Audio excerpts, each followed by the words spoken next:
Bonjour et bienvenue dans Écolo au boulot. Je suis Cassandre Joly et mon but est de donner du sens au travail à travers l'écologie. Ensemble, nous trouvons des idées, des astuces, de la motivation et de l'inspiration pour rendre son quotidien au travail plus écologique et se sentir utile.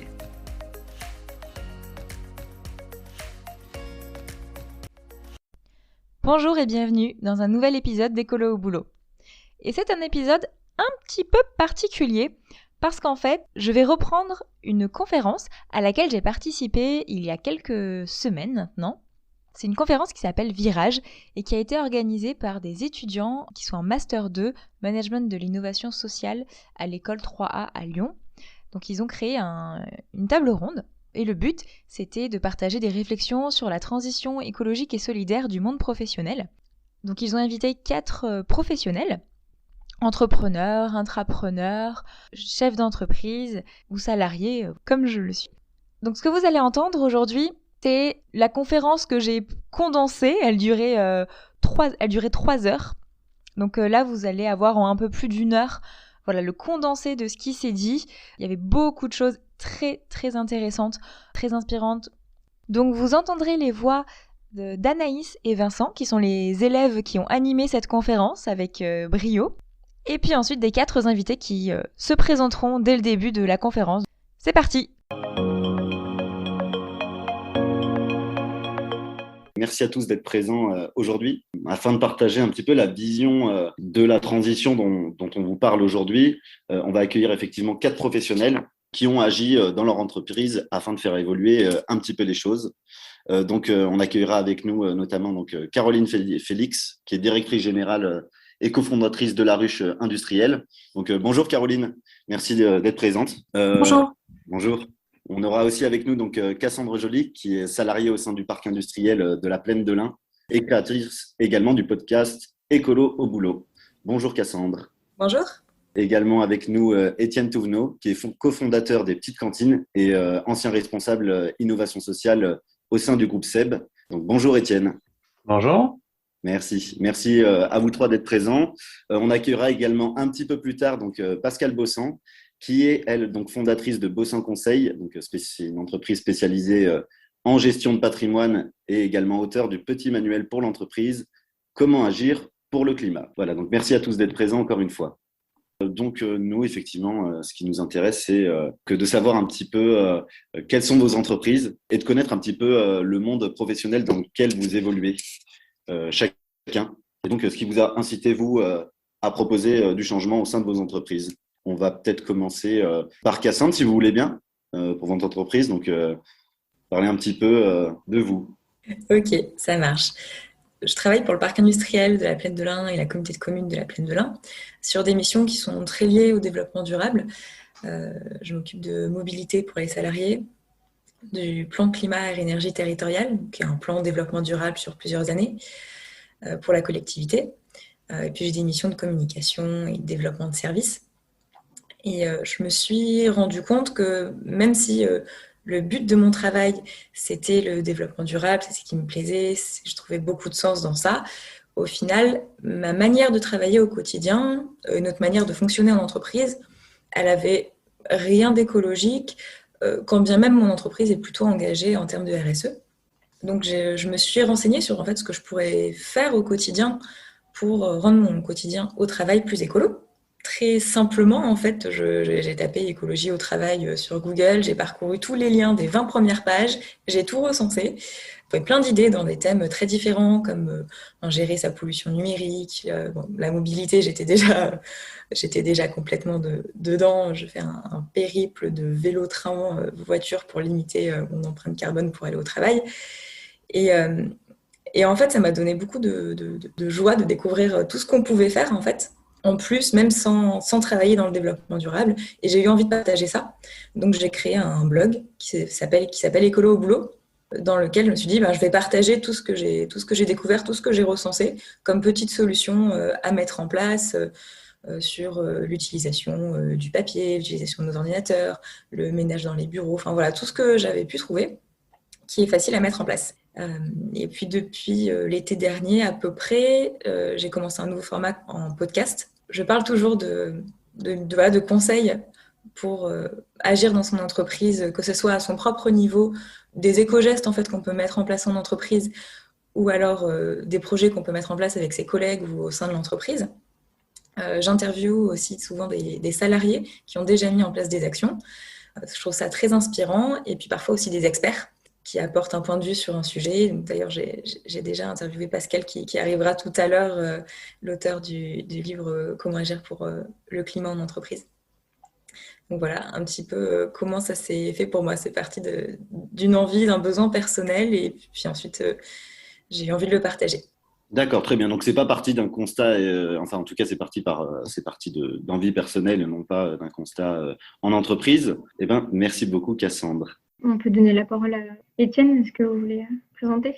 Oui, je peux me présenter. Moi, je suis ingénieur de formation. J'ai fait l'ECAM sur Lyon il y a quelques années.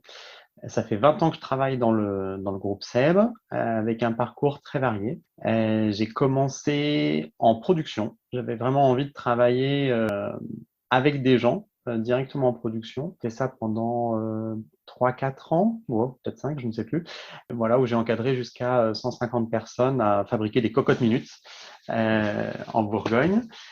Et je trouvais ça très intéressant de tous les liens humains qu'il peut y avoir en fait dans une équipe de travail, et notamment en production. C'est des relations qui sont très franches, très directes, qui ne sont pas du tout les mêmes qu'on peut retrouver dans les bureaux, dans un siège là où je suis aujourd'hui. C'est pas du tout le même type de relation, mais je trouvais ça très très intéressant. Donc j'ai fait de la production, j'ai fait de l'amélioration continue, toujours sur l'usine en Bourgogne. J'ai eu l'occasion de faire de la qualité après-vente. Donc, j'ai fait 7-8 ans dans l'industrie directement en usine. C'est une organisation très classique, assez pyramidale, où il y a des responsabilités. Il y a des changements qui ont pu commencer à se mettre en place à ce moment-là sur la responsabilité, c'est-à-dire comment on arrive à responsabiliser et donner de l'autonomie aux opérateurs qui sont directement sur les chaînes de production, à visser, à emballer, à produire des cocottes minutes. Après ces 7-8 ans en industrie, j'ai rejoint le siège du groupe SEB qui est à Écully pour être auditeur international. Là, l'enjeu, c'est d'aller dans toutes les structures juridiques du groupe, il y en a beaucoup, pour voir si le groupe SEB prend des risques ou pas, répond aux règles internes et aux règles externes. Là, ça m'a amené à voyager beaucoup, dans beaucoup de pays. C'était des missions de 15 jours par mois. Donc 15 jours à la maison, 15 jours à l'extérieur. C'est très très riche, c'est un métier très intéressant parce que du coup on découvre plein de métiers, que ce soit les RH, le marketing, la finance, la logistique, les ressources humaines, l'informatique, et des réalités très différentes. Au bout de 4 ans, on commence à fatiguer un peu, et là je suis parti sur un rôle de père métier, c'est-à-dire que je suis revenu avec ma casquette industrielle, mais dans un projet informatique. Et c'est à ce moment-là où je me suis posé pas mal de questions sur ce que j'avais envie de faire. Et là, c'est l'entrepreneuriat qui est arrivé. Et c'est comme ça qu'avec Diane Dupré-Latour, on s'est lancé dans l'aventure des petites cantines. Et ça s'est fait en parallèle du groupe SEB. Expérience super riche en tout cas. Et on va donner la parole à Caroline. Alors, bonjour à tous. Pour ma part, donc, comme Étienne, je suis tombée dans l'industrie quand j'étais petite, donc en 2002. Et donc, j'ai une formation de communication marketing. J'ai commencé donc dans le groupe Bosch à des postes de communication interne, RH, communication externe, enfin, dans un contexte d'accompagnement du changement en fait, puisque c'était un contexte de fusion. Ensuite, je suis partie en Suède pendant 5 ans où j'ai vécu expatriée. Et là-bas, en fait, j'ai monté mon entreprise de consultante en marketing et communication, et en utilisant mes compétences, donc le lien que je pouvais faire entre la France et la Suède. Donc, je travaillais pour des différentes structures qui étaient implantées en Suède et qui travaillaient sur le marché français, par exemple, ou l'inverse. Et j'ai aussi développé un projet avec des associés que j'ai trouvé sur place, où l'idée c'était de développer un salon en fait pour promouvoir la consommation durable. Ça s'appelait Göteborg Green Fair parce que j'étais à Göteborg. Et dans cet environnement-là, je me suis sentie à ma place en fait. Et pour plein de raisons, parce que déjà, j'ai la conviction qu'on peut toujours faire les choses mieux, en fait, et que quand quelque chose nous paraît pas idéal, on a toujours la possibilité, à titre personnel, d'essayer de changer un peu ces choses-là qui sont autour de nous, que ce soit par des petites actions ou des grandes actions, peu importe, mais en tout cas, l'idée, c'est qu'on peut, on peut influencer en fait son environnement. Ça, j'en suis intimement convaincue. Probablement, c'est un héritage de mon éducation. Enfin, voilà, merci papa. Et du coup, je suis revenue en France après avoir vécu 5 années vraiment intensément. Parce que j'ai adoré cette culture scandinave. On s'est immergé en famille vraiment là-bas pour essayer de comprendre comment ça fonctionnait. Quand on est à l'étranger aussi, l'intérêt, c'est qu'on peut observer aussi son pays de l'extérieur. Et ça, c'est vraiment intéressant. Et, effectivement, c'est un modèle qu'on cite souvent comme le premier de la classe en Europe. Notre président actuel le citait souvent au début de mandat aussi. Et pour cause, enfin, ils ont quand même pas mal de choses qui sont inspirantes. Donc, de retour en France, on est revenu en France parce que pour des raisons familiales, on voulait se rapprocher de notre famille. Cela dit, une autre partie de moi serait bien vue rester vivre là-bas pour les raisons citées juste avant. En tout cas, de retour en France, je suis retournée dans l'industrie, je suis retournée dans le groupe Bosch et j'avais 2 envies, en fait. C'était de rapporter des éléments qui m'avaient vraiment chamboulée et puis que j'avais vraiment adoré de cette culture scandinave. Donc, essayer de les rapporter en France. Et puis, de rejoindre 2 mondes, en fait, que j'avais pu, moi, vivre à titre personnel. Donc, le salariat, le monde le statut de salarié et le statut d'entrepreneur. Et en fait, ce que je me suis dit, c'est quand on est entrepreneur, mais en fait, quand on croise quelqu'un dans la rue, c'est une potentialité de projet, c'est quelqu'un qui porte tout un tas d'envies, qui a une expérience, c'est une richesse et on peut peut-être faire des choses ensemble, s'épauler.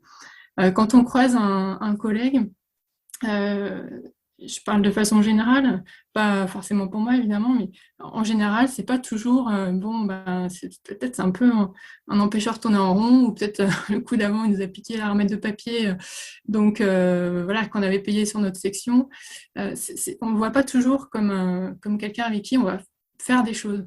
Et donc, je me suis dit, si chaque salarié, en fait, se conduisait comme un entrepreneur, c'est-à-dire s'autorisait à voir les autres comme des partenaires potentiels, si on s'autorisait, en fait, à voir tout ce qu'on pouvait changer, à voir tout ce qu'on pouvait faire de mieux, eh ben, on aurait un levier de productivité qui est assez énorme, en fait, que les entreprises cherchent sur des indicateurs de ROI et chiffrés souvent, donc baisser les coûts des matières premières par exemple. Mais si on augmente, c'est un mot qui est un peu, pas toujours joli, la productivité, mais en tout cas si on permet aux gens de déployer leurs ailes, finalement on pourrait créer une nouvelle dynamique dans ces entreprises industrielles qui ont besoin aujourd'hui effectivement de se réinventer. Et pour moi, ça passe pas forcément par l'extérieur ou que par des approches tableau Excel, mais ça passe par la remobilisation des salariés et par le fait de leur redonner conscience qu'ils peuvent changer les choses et donc qu'ils peuvent prendre pour ça des postures un peu d'entrepreneur. Donc, on entend des mots, intrapreneur. C'est ça, en fait. C'est comment un salarié peut utiliser les codes d'un entrepreneur qui réussit pour amener son entreprise, son service, sa mission, un petit cran au-delà. Donc, du coup, j'ai mené des projets de cette façon dans mon service chez Bosch, le service marketing, en amenant des nouvelles façons de fonctionner, donc des outils créatifs, problem solving ou design thinking pour aligner en fait toutes les personnes concernées par un projet, là où souvent on travaille en mode 2-3 personnes d'un même service, mais on travaille peu en transversal en fait dans ces entreprises. on travaille souvent en séquentiel, c'est comme si on avait un tuyau, on lance le projet, ensuite il suit les différentes étapes, mais il passe d'une main à l'autre. Là, l'idée, c'est de recréer comme une mini-entreprise dans l'entreprise, autour d'un projet, où on rassemble en même temps toutes les parties prenantes et du début, et ça permet de partager une vision commune, d'avoir tout de suite la vision 360 degrés d'un sujet, faire ressortir les freins potentiels, mais tout de suite, et ça permet derrière vraiment de construire un projet d'entreprise qui va déboucher. Et j'ai porté l'idée de créer une salle collaborative dans l'entreprise qui permettrait ce changement de posture, tout simplement par un espace. Et l'étape d'après, ça a été la vision et l'envie de créer la ruche, donc la ruche industrielle, de le faire en inter-entreprise. Voilà.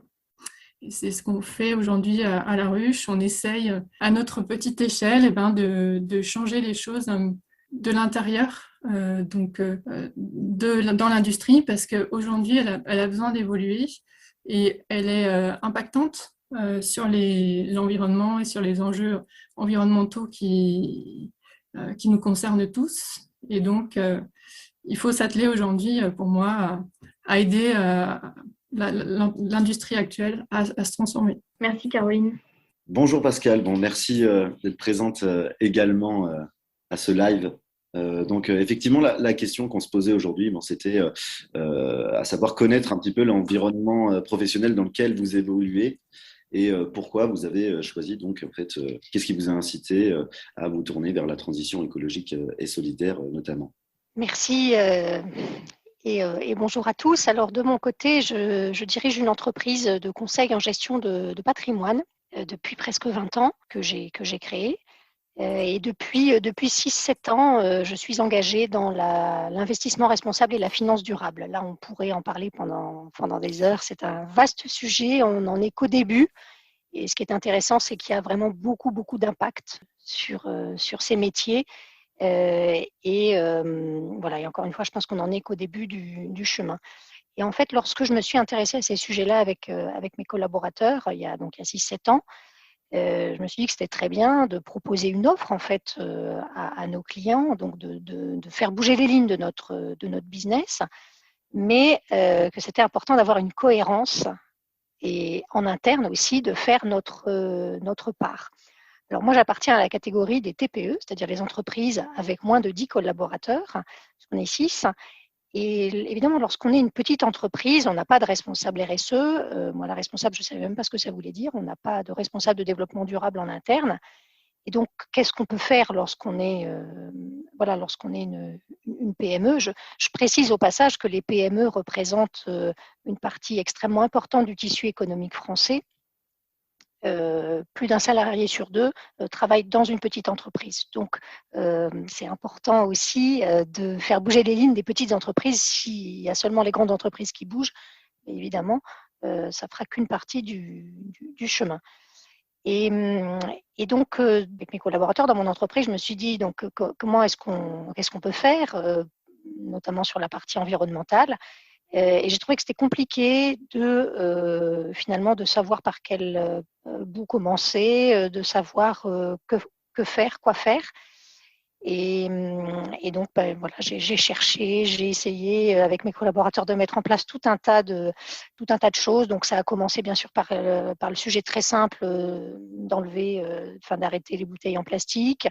Et puis voilà, on a essayé tout un tas de changer tout un tas de pratiques, et la mesure la plus importante qu'on ait prise, c'est qu'on a adhéré au 1% pour la planète. Et pour terminer, en fait, sur ma démarche RSE, donc comme j'ai trouvé que c'était compliqué finalement de connaître et d'identifier, en tout cas, toutes les solutions qu'on pouvait mettre en place, j'ai fini par en écrire un livre qui est sorti l'année dernière qui s'est pas mal vendu, parce qu'on en a vendu avec mon éditeur 2500 exemplaires. Donc, c'est pas mal parce que le but, c'est de toucher des petites entreprises. Et c'est pas facile parce qu'elles sont évidemment disséminées, éparpillées. Et ce livre, on a fait en sorte qu'il coûte pas cher. Il coûte 12 €. Il est imprimé en France sur de l'encre issue d'huile végétale. je donne tous mes droits d'auteur à la Fondation Good Planet. La RSE, c'est vraiment une volonté de partage que j'ai eue, et de partage en particulier avec les petites entreprises. En tout cas, merci pour tous ces témoignages. Vous avez tous des parcours différents, mais tout autant inspirants. On voit que vous êtes à la fois engagés dans votre entreprise, donc plus l'aspect intrapreneuriat, mais aussi entrepreneur avec des associations, un podcast ou d'autres. Après avoir eu ce cadre assez large, on va un peu rentrer plus dans le détail de certains projets. Nous, quand on avait fait nos recherches, on s'était rendu compte que c'était pas facile de savoir comment s'y prendre et de savoir par où commencer pour lancer un projet en interne, tout du moins, donc vraiment sur cette question d'intrapreneuriat. Et on aurait aimé, pendant ce deuxième temps, peut-être connaître un peu plus en détail un de vos projets, et puis que vous nous donniez un peu la marche à suivre, quelles sont les bonnes pratiques, et puis peut-être aussi est-ce que vous avez des conseils de choses à faire, à pas faire. Je laisse la parole à Pascal, voilà, qui lève la main, c'est parfait. Je vais bien commencer. Dans une entreprise, donc lorsqu'on est, je vois bien comment ça se passe puisque j'ai la posture de la patronne. Forcément, on est contraint par le budget. C'est-à-dire que si on a un collaborateur qui vient nous voir en disant on va faire quelque chose et ça va nous coûter super cher, je veux dire, on ne pourra pas dire oui. Donc forcément, je pense que le sujet du budget, c'est un sujet clé, et à mon avis, le plus facile, c'est de démarrer par des actions gratuites. Le livre que j'ai écrit, en fait, je l'ai compartimenté en 3 chapitres: les actions gratuites, celles qui ne coûtent rien, celles qui sont plus engageantes. Les actions gratuites, alors oui, c'est vrai que c'est des petites mesures, elles n'ont pas forcément beaucoup d'impact, mais je trouve que ce qui est intéressant, c'est que ça permet d'enclencher le mouvement par la bonne porte, c'est-à-dire par la porte des actions soit gratuites, soit économiques. Et ça, c'est intéressant parce que lorsqu'on va voir, encore une fois, un manager ou un dirigeant qui n'est pas du tout, il faut voir qu'il y a quand même beaucoup de dirigeants qui ne sont pas du tout axés sur ces pratiques-là. Je pense que la porte d'entrée, ça peut être les actions gratuites.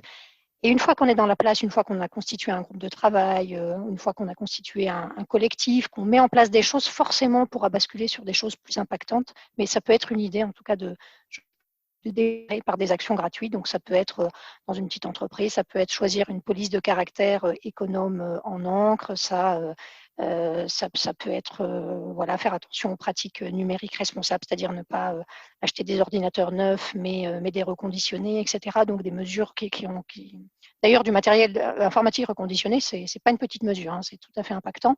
Donc en tout cas, essayer de commencer par des mesures économiques. Je pense que ça peut être une bonne idée. D'accord, très, très bien, merci beaucoup. Et effectivement, comment est-ce que vous allez peut-être convaincre certaines personnes qui peuvent être un peu réticentes au changement, parce que ça peut faire peur parfois, même si c'est des petites actions. On vient bousculer des habitudes. Du coup, pour réagir à ça, comment vous feriez pour convaincre certaines personnes Alors, au-delà de l'aspect économique dont on vient de parler, moi, il y a un argument qui marche très bien, parce que moi, je parle tous les jours avec des chefs d'entreprise ou des managers, souvent des gens pas du tout impliqués d'ailleurs. Je peux vous dire que dans la finance, il y en a beaucoup. Et le sujet quand même qui les interpelle, c'est la problématique de l'embauche et de la fidélisation des collaborateurs. Ça, c'est un point extrêmement sensible lorsqu'on est dirigeant ou manager. C'est finalement la difficulté à recruter des bons profils et surtout à les fidéliser.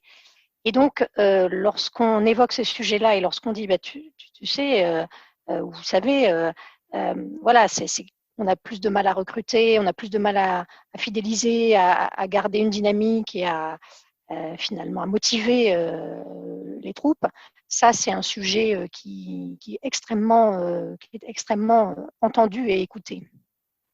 Très bien, merci Pascal. Peut-être Étienne ou Cassandre, si vous voulez réagir également sur le sujet, à savoir de peut-être comment initier le mouvement. Ouais, je veux bien réagir.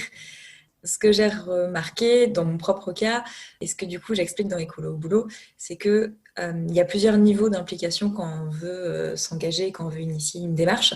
Et le premier niveau, c'est soi-même, en fait. C'est tout ce qu'on peut mettre en place soi-même sans demander l'avis de personne. Que ce soit choisir son mode de mobilité, mettre des éco-gestes en place sur son poste de travail.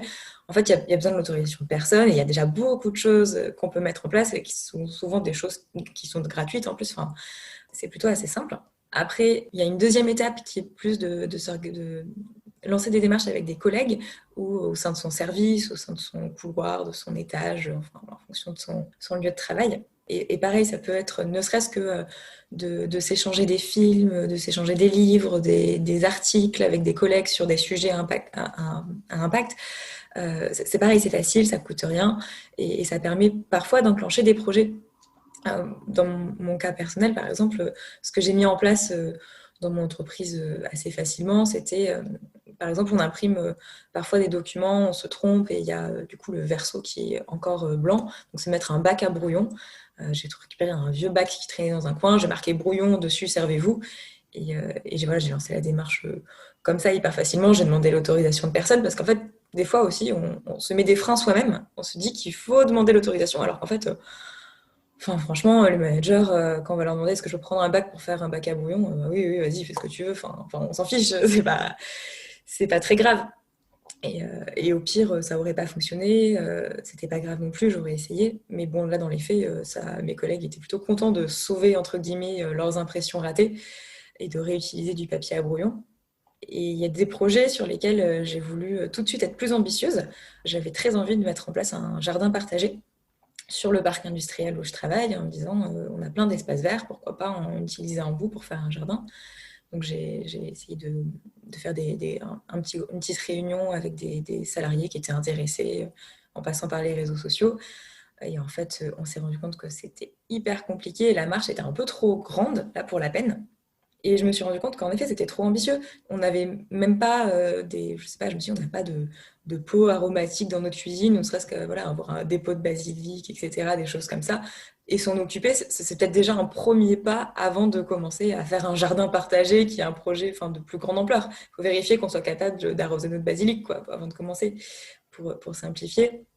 Et finalement, le projet, on l'a un petit peu changé. On est parti plus sur du compost. Et pareil, je me suis dit, on va faire un achat groupé de composteurs pour toutes les entreprises.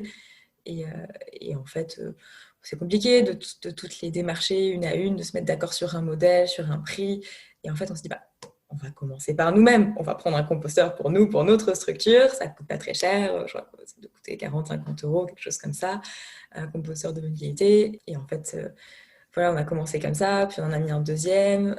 Dès qu'on pourra faire des événements, on les montrera à d'autres entreprises en disant si vous voulez, cette fois on y va, on va faire du compost collectif.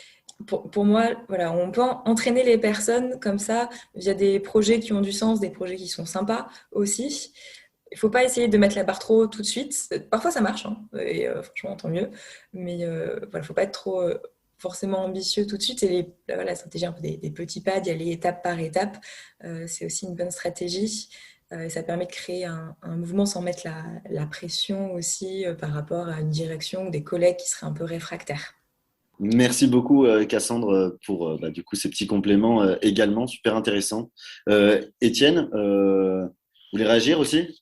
Oui. Déjà pour expliquer ce que j'ai pu mettre en place au sein du groupe SEB, en fait moi j'ai fait créer mon poste. Donc il n'y avait pas, et d'ailleurs il n'y a plus de responsable innovation sociale. C'est une démarche que j'ai lancée d'abord pour moi. Là, il faut être honnête, c'est-à-dire qu'en général, il y a beaucoup de choses qu'on fait d'abord pour soi avant de le faire pour les autres ou pour la planète. Moi, ma question, c'était qu'est-ce que je vais faire dans le groupe SEB? Il n'y a plus rien qui m'intéresse. Et avec une amie, elle m'a dit, mais en fait, qu'est-ce que tu aimerais faire? Et donc là, j'ai commencé à dessiner le boulot de mes rêves, à dire, en fait, moi, ce que j'aimerais faire au sein du groupe SEB, c'est la même chose que je vis avec les petites cantines, c'est-à-dire faire du social business au sein du groupe SEB. Et donc, j'ai creusé cette idée et en me disant, comment est-ce que ça peut se passer? Tac, tac, tac, tac. Et je suis allé demander une rencontre au directeur du développement durable et au directeur de l'innovation.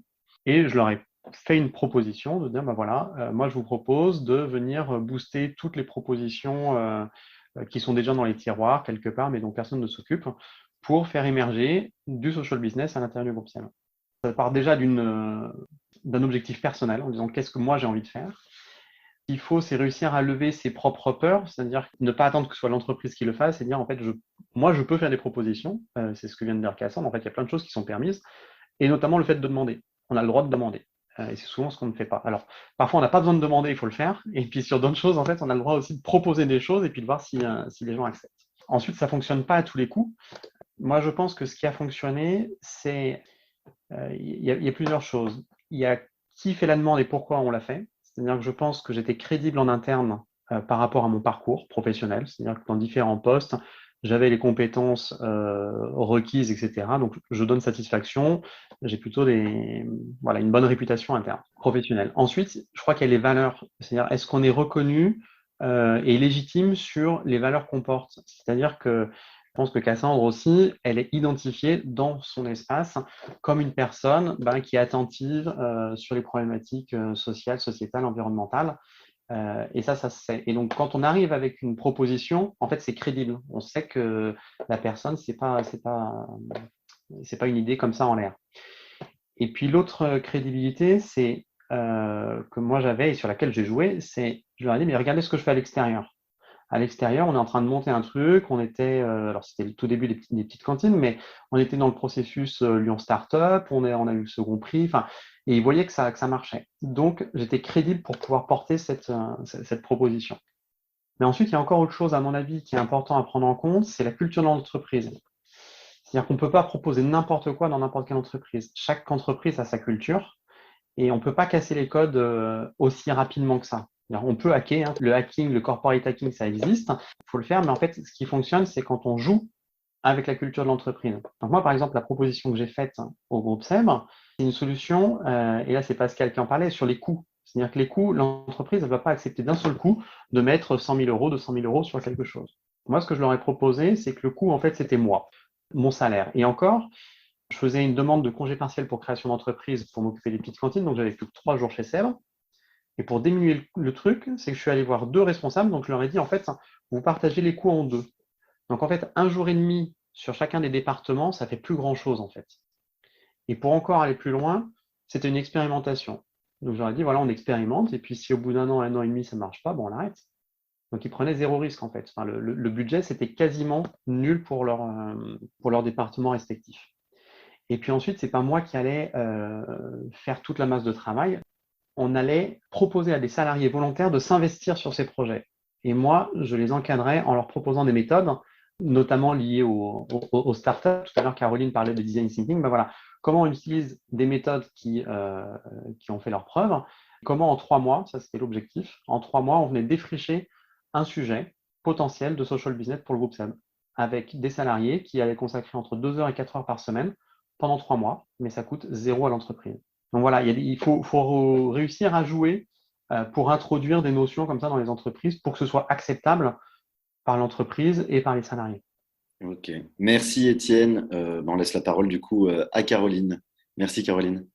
Je rebondis sur ce que vient de dire Étienne, parce que en fait, moi j'ai vécu la même chose que ce qu'il a vécu lui. Et il y a une théorie en fait qui fait comme une sorte de recette de cette démarche. Ça s'appelle l'effectuation. C'est une théorie qui a été créée dans les années 90 par une chercheuse américaine, Saraswati. Et aujourd'hui, en France, il y a quelqu'un qui l'a, on va dire, qui l'a expliqué et qui communique pas mal dessus et qui a partagé beaucoup de contenu dessus. C'est Philippe Silberzahn, qui est enseignant-chercheur à l'EM à Lyon. Et en fait, cette théorie, c'est 5 étapes. Et ces 5 étapes, elle est ressortie en fait des observations de Saraswati, qui s'est demandé qu'est-ce que font les entrepreneurs qui réussissent. Et de là, elle a sorti 5 principes. Et ces 5 principes, moi, je les ai entendus dans le témoignage d'Étienne. Et je sais qu'à titre personnel, je les ai vécus aussi quand j'ai lancé le projet de la ruche, et puis la phase préhistorique avec la création de cette salle, et puis encore avant les méthodes d'idéation dans mon champ d'action, donc dans mon service. La première, c'est qu'il faut démarrer avec ce qu'on a. C'est-à-dire pas partir du fait que oui, il nous faut un budget. Non, en fait, on se dit, on se donne pas des objectifs en disant dans 2 ans, on va arriver à tel endroit. Et ça, c'est la culture industrielle classique. Donc, du coup, on fait le rétro-planning. Et, il nous faut une enveloppe budgétaire, enfin un business plan, parce qu'il faut qu'on sache qu'est-ce qu'on va gagner avec ce budget investi. On part pas du tout de ce principe-là, mais on part à l'envers. On ne sait pas ce qu'on va gagner, mais on démarre de ce qu'on a. Et ce qu'on a, ça peut être une petite queue de budget, ça peut être du temps, ça peut être des envies. Et Étienne, du coup, il est allé chercher un dispositif très créatif où il avait un temps partiel financé par plusieurs financeurs. Il a fait du crowdfunding interne quasiment pour financer son propre poste chez SEB. Après, le deuxième principe, c'est raisonner en perte acceptable. D'habitude, on se dit on va investir tant de temps ou tant d'argent et on sait qu'on va en retirer tel montant. Et ça, c'est aussi la vision industrielle classique. Sauf que l'entrepreneur, il ne réagit pas comme ça. Il se dit pas je vais gagner exactement ça. Il y va parce qu'il a envie, parce que c'est une nécessité, parce qu'il y a une force qui le pousse dans le creux du ventre et il ne sait pas pourquoi il faut qu'il y aille. Ou elle, il y va. Et l'idée, c'est de faire pareil avec ça et de dire à son responsable, écoute, j'ai vraiment envie de lancer ça. Je ne sais pas trop si ça va marcher ou pas. Donc, il faut aussi avoir le droit à l'erreur, hein, ça c'est important. Mais au pire, si ça ne marche pas, c'est pas très grave finalement. Et j'ai entendu ça aussi dans le témoignage de Cassandre avant. Donc voilà, on fait avec ce qu'on a, on raisonne en perte acceptable. C'est les deux premiers points. Le troisième, c'est obtenir des engagements. En fait, aller chercher des contributeurs. Alors qu'une analyse, une approche classique, c'est de faire une étude de marché. Là, c'est l'inverse. On va regarder autour de nous quel est notre réseau, et on a tous un réseau en fait. Quelles sont les personnes qu'on peut mobiliser? On va aller voir des gens qui ont réussi aussi ou qui sont déjà plus avancés que nous dans le sujet qu'on aimerait atteindre. Et voilà, c'est des moyens d'accélérer et puis d'avancer sur notre projet. Le quatrième, c'est tirer parti des surprises. La planification vraiment stratégique et industrielle déteste les surprises. Et là, en fait, on va plutôt les accueillir positivement. On va se dire, tiens, qu'est-ce qu'on peut en faire? Comment on peut en tirer parti? Et le dernier, c'est créer le contexte. On appelle ça le pilote dans l'avion. Donc, en fait, c'est plutôt que partir d'un principe de prédiction, de boule de cristal, où on va essayer de savoir quel est le besoin sur le marché, etc. On va partir du principe que c'est nous, avec notre projet, qui allons influencer le futur, en fait, et le créer. Et c'est la pensée créatrice. On le vit, ça, vraiment, quand on porte un projet de transformation, quand on passe par les étapes précédentes, en fait, on voit que l'environnement autour de nous change. Donc moi, c'est vraiment ce corpus, cette théorie, en fait, effectuation, qui est très pratique pour le coup, mais qui est hyper inspirante et qui date des années 90, mais qui est hyper actuelle et qui, pour moi, c'est une sorte de recette, quoi, qu'on pourrait utiliser encore plus largement dans nos entreprises. En tout cas, merci beaucoup pour vos conseils et témoignages. Du coup, je pense qu'on a un peu répondu à la première question de Valentin, qui justement demandait comment initier et comment quels étaient les freins. Donc, il me semble que vous y avez déjà bien répondu. On a pas mal de questions des auditeurs. Donc, si vous voulez, je vais commencer avec une qui s'adresse plutôt à Cassandre. Donc, dans le cadre de la mise en place d'un projet de long terme, comme l'exemple du compost, avez-vous des conseils pour faire perdurer l'engagement des salariés dans ce projet, pour éviter qu'un an plus tard, par exemple, le compost soit abandonné? Oui, alors nous, ça fait que quelques mois, je crois qu'on a mis en place le compost, donc je ne suis pas encore dans la situation un an après, est-ce que ça marche toujours? Mais c'est quelque chose qu'on utilise tous les jours, après tous nos repas. Donc tous les jours, il y a quelqu'un qui met des restes de repas, qui tourne un peu, etc. Donc a priori, il n'y a pas de risque que ça s'arrête tant que c'est utilisé.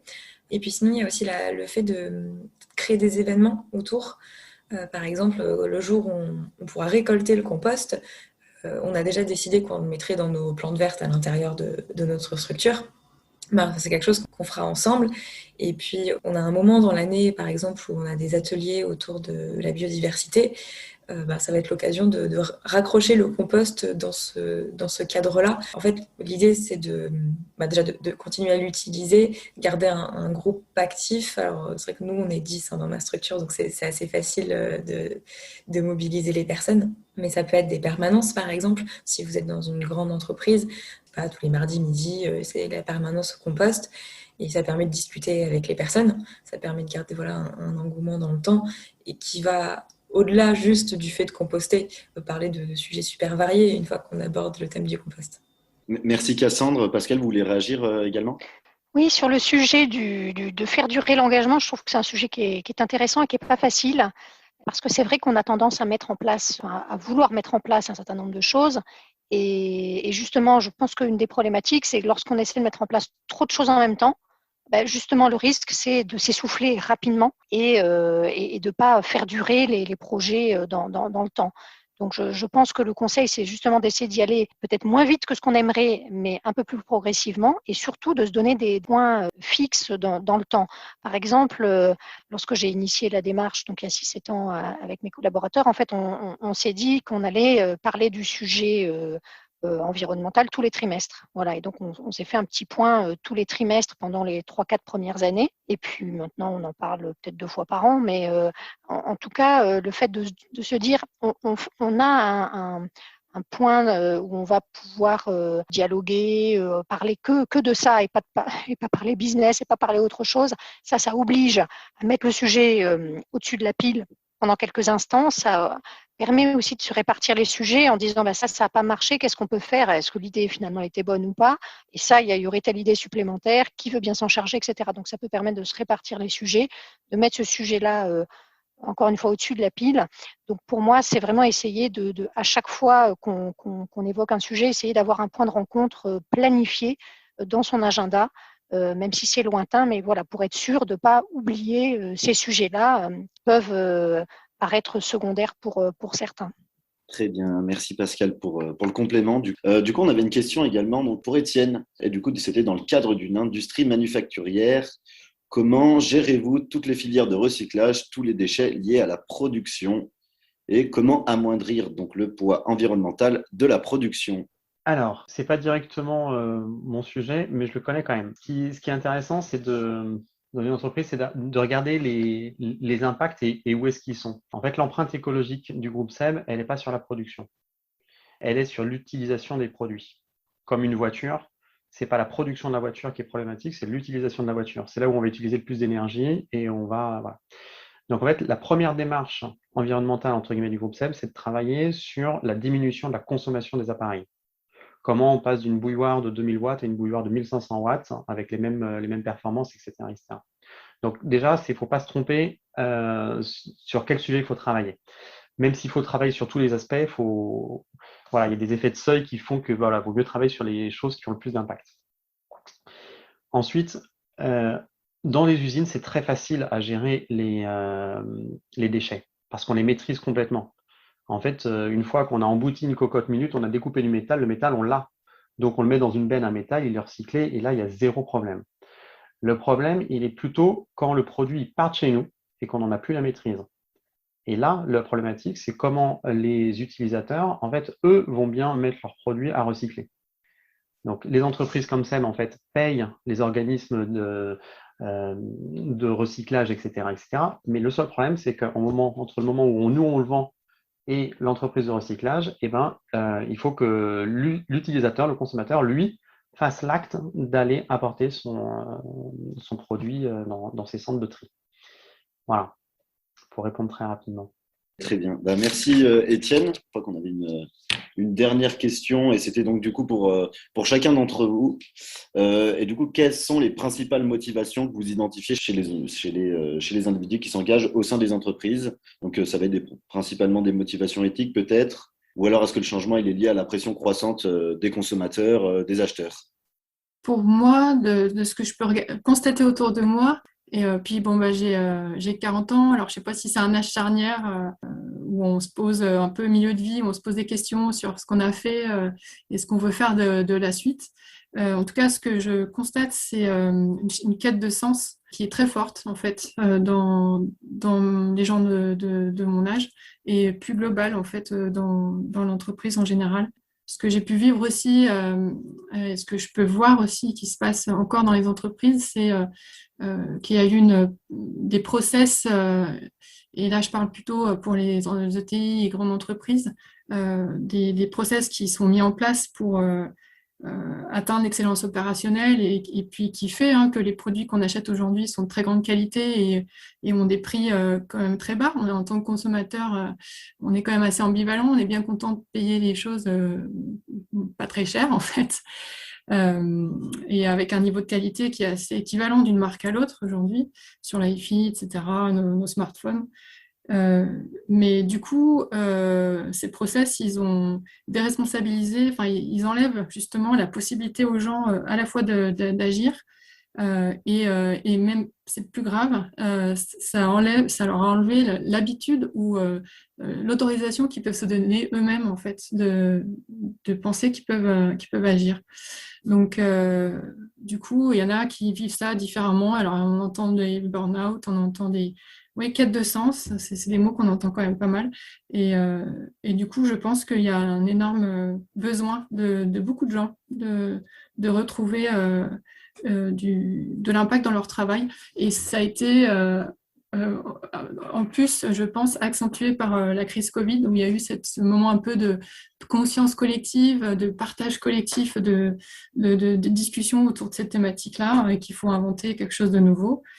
Bon, je rejoins après ce que disait Cassandre en début, c'est un chemin, donc ça ne sera pas du jour au lendemain, mais en tout cas, tout l'enjeu, c'est de savoir comment on arrive à tous ensemble mobiliser toutes ces belles énergies, ces envies, parce que je pense qu'on est très nombreux à avoir compris qu'il fallait changer un peu les choses, quoi.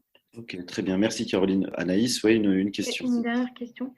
En tout cas, merci pour les témoignages, c'est vraiment hyper inspirant, je trouve. On a beaucoup de messages dans le chat qui vous remercient. La dernière question qu'on souhaitait poser, mais on a encore du temps, donc n'hésitez pas si vous en avez d'autres. C'était finalement, en tant qu'employeur, comment on peut sensibiliser ses salariés et puis leur donner l'envie d'agir. Et puis, il y avait aussi cette question autour des déchets dans la restauration rapide. Comment arriver à donner envie de travailler sur cette thématique. On peut commencer sur la première question. C'est vrai que c'est une question qui peut vous paraître paradoxale parce que voilà, vous êtes un public de jeunes engagés qui ont envie de faire bouger les lignes. Moi, je suis de l'autre côté de la barrière, c'est-à-dire je dirige une équipe de collaborateurs qui sont franchement pas spécialement engagés. Et je peux vous dire que c'est pas facile ils sont pas là, alors je peux en parler. C'est vraiment pas facile de faire bouger les lignes. Je pense que le premier point, c'est qu'il ne faut pas y aller en force. C'est-à-dire que brusquer les collaborateurs, ça ne va pas marcher. Je vous donne un exemple vraiment basique. J'ai proposé de changer de moteur de recherche, plutôt que d'utiliser Google, d'utiliser un moteur alternatif type Ecosia ou Lilo. Vous les connaissez certainement. Bon, qui sont un peu plus éthiques, on va dire. Et j'ai eu de la résistance a priori, c'est-à-dire que moi, j'ai des conseillers qui m'ont dit « Oui, mais techniquement, on n'aura pas les mêmes réponses que sur Google. Non. » Mais sans essayer. Et pour un truc quand même vraiment hyper basique. Et bon, et je me suis dit, je ne vais pas y aller en force. Je me suis dit, c'est pas grave, je vais faire passer d'autres sujets. Et puis après, j'ai communiqué sur finalement ce que Ecosia ou Lilo avait permis concrètement de faire, donc le nombre d'arbres plantés par Ecosia, le montant des dons cumulés par Lilo. Bon, voilà. Et donc, je suis revenue à la charge quelques temps après en disant, peut-être faire un essai, etc. Mais donc, je pense qu'il faut être vigilant avec ça, parce que le but, c'est pas de les perdre en route, les collaborateurs. Enfin, je veux dire, il faut qu'ils soient motivés, il ne faut pas que ça les saoule, il ne faut pas que que ce soit une contrainte pour eux. Ils sont là pour faire leur métier. Ça reste, comment dire, il y a des choses qui leur paraissent annexes, même si pour moi, c'est central. Mais enfin bon, donc on a vraiment quand même curieusement, et pour des jeunes générations, ils sont tous plus jeunes que moi. Donc, on a quand même une problématique de résistance. Donc, pour moi, c'est pas passer en force, essayer d'y aller en douceur et d'essayer d'aller sur d'autres sujets. Je vous donne un autre exemple. Nous, on soutient beaucoup une association qui transforme des toits de Paris en jardins potagers. Et je leur ai proposé d'aller aider l'association, d'aller jardiner, même avec leurs enfants, de prendre un mercredi sur leur temps de travail, etc. Ils ont adoré et ils sont revenus de là hyper boostés en disant mais voilà, en fait, ok, on peut faire des dons financiers à une association environnementale, mais on peut les aider aussi concrètement. Ça les a vraiment motivés. En plus, ils avaient pu y aller avec leurs enfants, donc ils étaient vraiment très motivés. Voilà pour cet aspect-là. Un autre exemple aussi au niveau des chèques cadeaux à Noël. D'habitude, je donnais des chèques cadeaux utilisables partout. Et ça fait quelques années que je donne, 2 ou 3 ans, que je donne des cartes cadeaux, comment ça s'appelle, la carte française, c'est-à-dire où on achète uniquement du Made in France. Ça leur a beaucoup plu aussi. Voilà, parce qu'il y a un sujet, voilà, ils savent que c'est important pour l'emploi en France, que forcément ça vient de moins du bout du monde, etc. Et donc, en fait, je crois que finalement, moi, je me rends compte que j'ai beaucoup de surprises. C'est-à-dire qu'il y a des choses qui me surprennent dans les deux sens, c'est-à-dire des choses qui marchent alors que je ne pensais que ça allait pas marcher, et vice-versa. Donc, la conclusion de ça, c'est qu'il ne faut pas hésiter à lancer, donc pas tout en même temps, mais en tout cas à lancer régulièrement des nouvelles initiatives. Et celles où ça bloque vraiment, voilà, essayer peut-être de les étaler dans le temps ou d'y revenir, ou quitte à laisser tomber pour certaines choses si vraiment ça coince trop fort. Donc la résistance au changement, c'est un vrai sujet passionnant, mais c'est un vrai sujet du quotidien. S'appuyer sur les gens qui ont envie, en fait. C'est clair que c'est la première chose à faire. C'est dur si en plus on veut porter un sujet de changement et que on se retrouve à tirer une charrue tout seul, c'est compliqué. Ben, au bout d'un moment, on va s'épuiser. Donc, il faut trouver des relais, d'autres personnes qui vont nous aider à tirer cette charrue-là. Et commencer par ceux qui ont déjà envie, c'est déjà quand même plus simple. Ça nous demande moins d'énergie pour les embarquer. Et puis eux-mêmes, ensuite, ils vont être aussi contributeurs. Enfin, ils vont diffuser. Enfin, c'est la métaphore du sachet de thé. Nous, on va essayer de faire, on impulse, parce que moi, je dirige aujourd'hui la ruche, donc j'ai une équipe aussi. Alors, par contre, on est dans un dispositif où on est voué à changer, donc c'est plutôt des gens qui ont envie de changer, j'ai cette chance.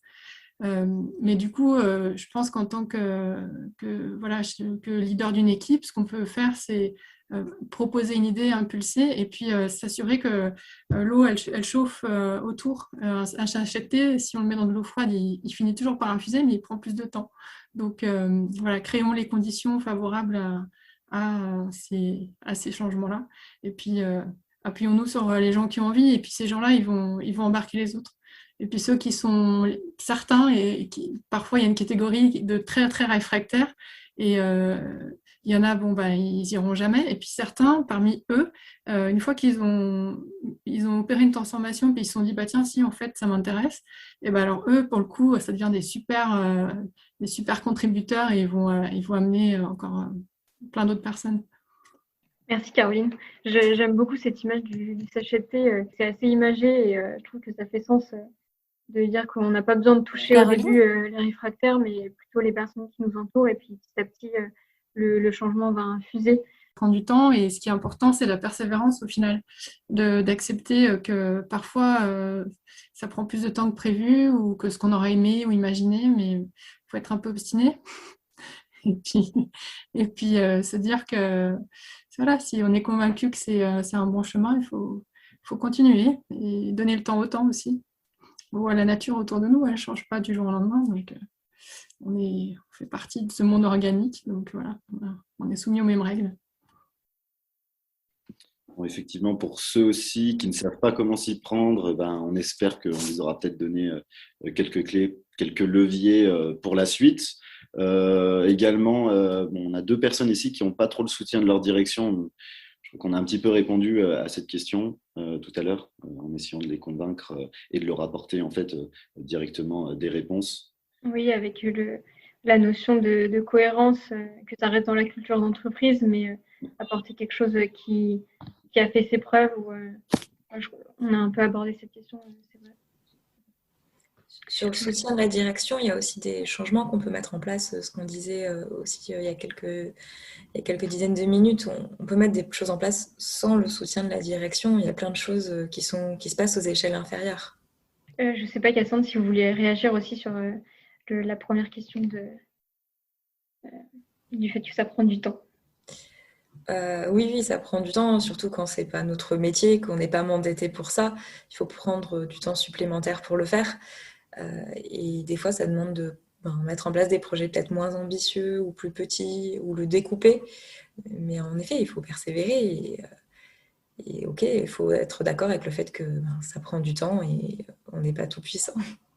Et en effet, on a beaucoup de latitude en fait aujourd'hui dans les entreprises grâce au numérique pour communiquer entre salariés. Donc on peut engager des choses sans demander l'autorisation. Moi par exemple, j'ai créé un groupe, donc on a Yammer, c'est un réseau social interne. J'ai créé un canal pour les vélotaffeurs.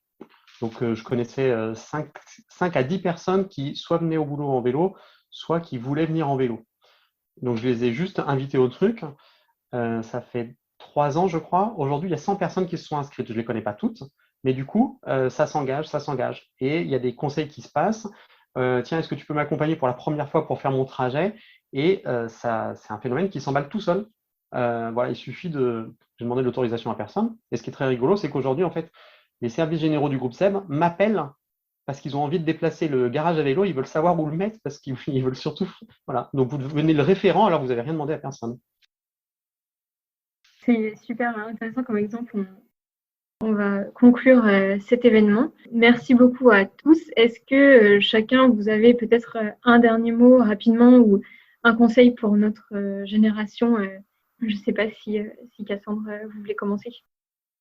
Ce serait d'oser en fait, de ne pas avoir peur, de ne pas se demander si on est légitime ou pas. Quand on parle de transition écologique et solidaire, on se rend bien compte que c'est obligé, enfin on est obligé d'y aller.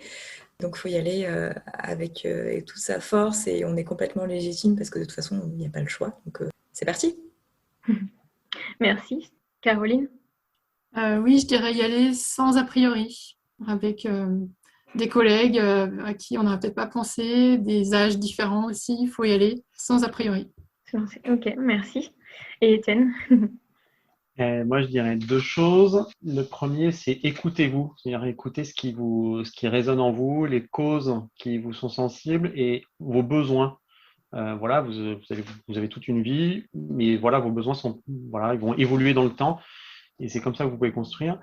Et le deuxième, c'est le petit autocollant qui est sur mon ordinateur où c'est écrit « Au pire, ça marche ».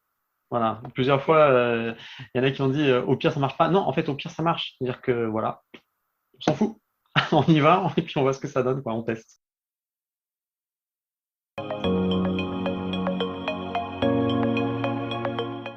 Et voilà pour le mot de la fin de cette conférence. J'espère que vous en sortez inspirés. C'est une conférence qui était plutôt destinée à des étudiants qui ont envie d'agir dans leur entreprise, qui sont sur le point d'entrer dans la vie professionnelle, mais je crois qu'elle est vraiment utile à n'importe quelle personne qui souhaite agir dans son entreprise, même dans l'entrepreneuriat. Dites-moi si ce format conférence vous a plu. Comme d'habitude, on reste en contact d'ici le prochain épisode par mail, Instagram, LinkedIn. Les coordonnées sont dans les notes de cet épisode. Je vous mettrai aussi évidemment le lien vers la conférence en entier si vous êtes motivé pour les 3 heures de conférence et que vous voulez réécouter en partie ce qui s'est dit dans ce podcast. Je vous dis à la prochaine fois. Bye bye!